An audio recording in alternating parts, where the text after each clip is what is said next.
শিক্ষা এবং কৃষির পর বিদ্যুৎ দপ্তরেও ডাহা ফেল মন্ত্রী রতনলাল নাথ। শুধু তাই নয়, মন্ত্রী রতনলাল নাথের অকৃতকার্যতার দায় চাপছে সাধারণ মানুষের উপর।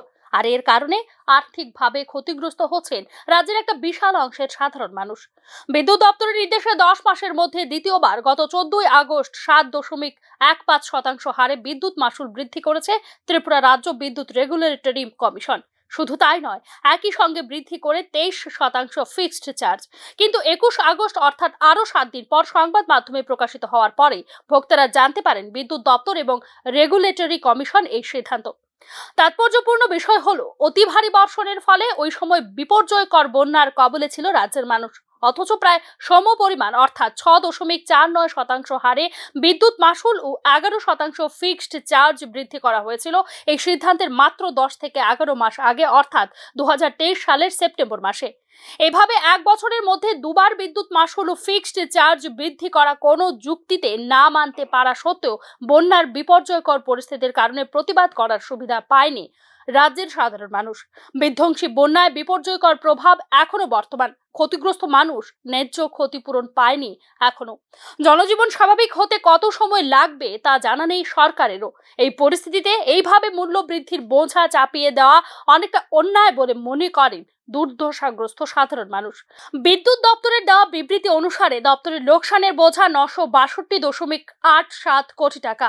2022-23 হতে 2024-25 এই 3 বছরের বোঝা 10.77 কোটি টাকা, যার ফলেই নাকি এই 7.15% মাশুল বৃদ্ধি হয়েছে।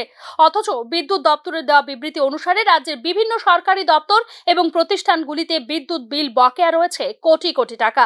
এক্ষেত্রে 20টি নগর সংস্থার মধ্যে 18টির বিদ্যুৎ বিল বকেয়া রয়েছে প্রায় 11 কোটি টাকা। তার সঙ্গে শহর আগরতলার 3টি সাংস্কৃতিক ভবনের বিদ্যুৎ বিল বকেয়া রয়েছে প্রায় 2 কোটি টাকা। কোটি কোটি টাকা বকেয়া বিল আদায় না করে দফায় দফায় বিদ্যুৎ মাশুল বৃদ্ধি করে কোন যুক্তিতে বৈধ ভোক্তাদের সর্বশান্ত করছে রাজ্য বিদ্যুৎ দপ্তর, তা নিয়েই প্রশ্ন তুলছেন রাজ্যের সাধারণ মানুষ। বিদ্যুৎ দপ্তরের এই অকর্মণ্যতার খেসারত সাধারণ মানুষকে কেন বইতে হচ্ছে তা নিয়েও উঠেছে প্রশ্ন।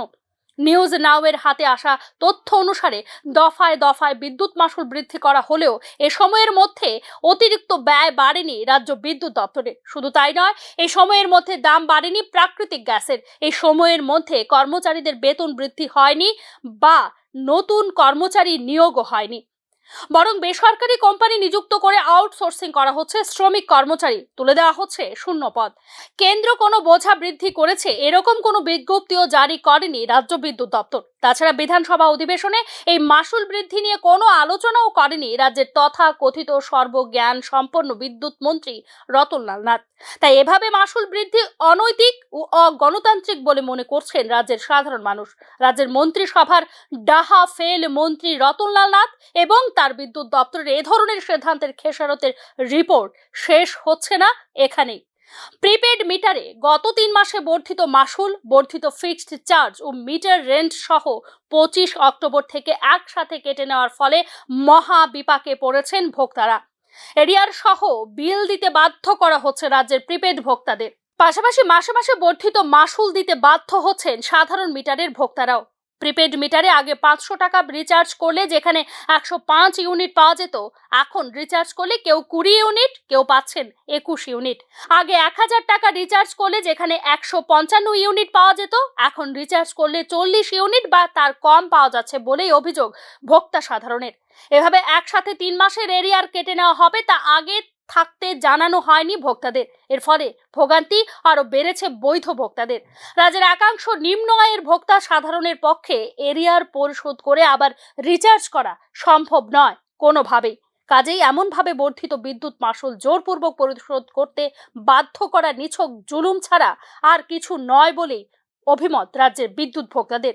সার্বিক পরিস্থিতিতে বিদ্যুৎ দপ্তরের দায় এখন ভোগ করতে হচ্ছে সাধারণ মানুষকে, তার বলার অপেক্ষা রাখে না। Bureau report, news now.